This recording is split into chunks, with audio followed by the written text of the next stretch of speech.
Hello everyone and welcome to another episode of Sugar and Sprinkle. On this video, I'm going to be showing you how to make ube ensaymada. And if you want the exact measurement of this video, please check the link down the description box below. So to start, prepare your baking molds by spraying it with a non-stick baking spray. You can line it with parchment paper or a large cupcake liner.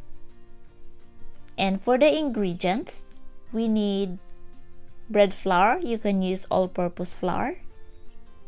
Warm milk. I'm using whole milk.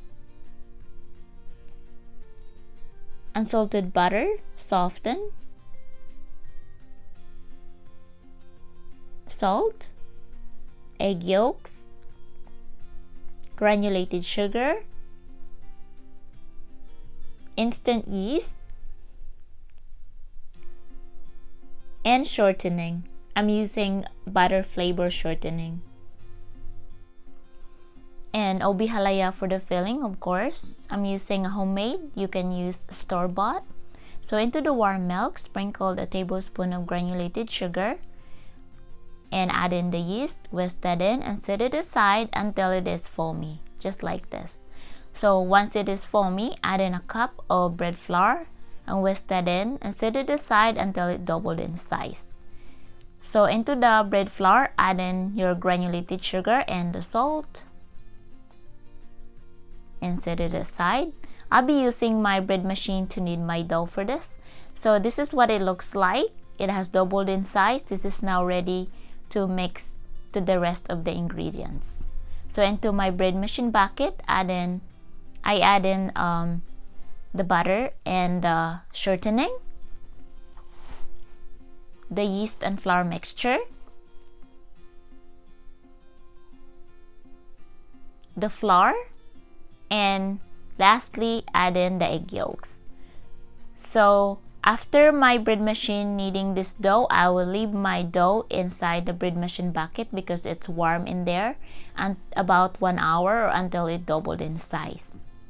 So after 1 hour, this is what it looks like. It has doubled in size and this is now ready to cut and shape.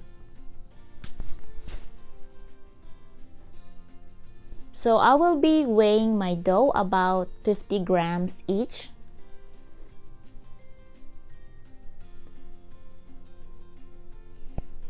So now let's shape our ensaymada. Flatten each dough that you divided using a rolling pin.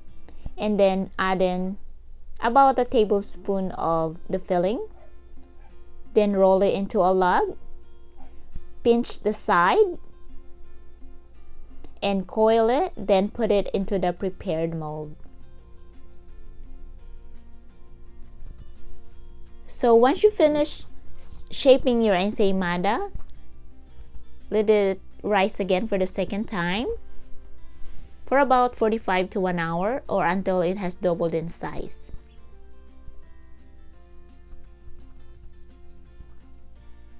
So this is now ready to bake. 15 minutes, 350 oven. And after baking it for 15 minutes, this is what it looks like. Let it cool down completely before removing it from the pan or the baking molds.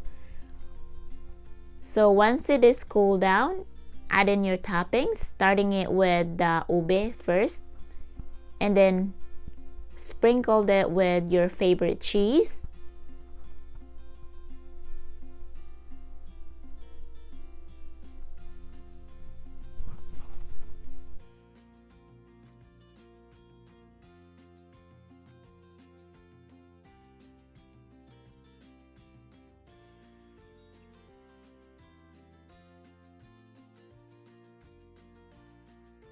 Thank you very much for watching and subscribing into my channel.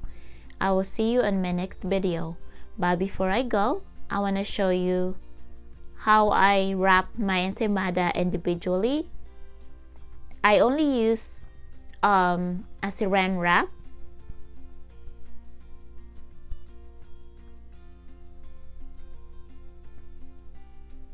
And that way too, it's also help the ensaymada stay fresh, that can last up to 3 days without making it hard.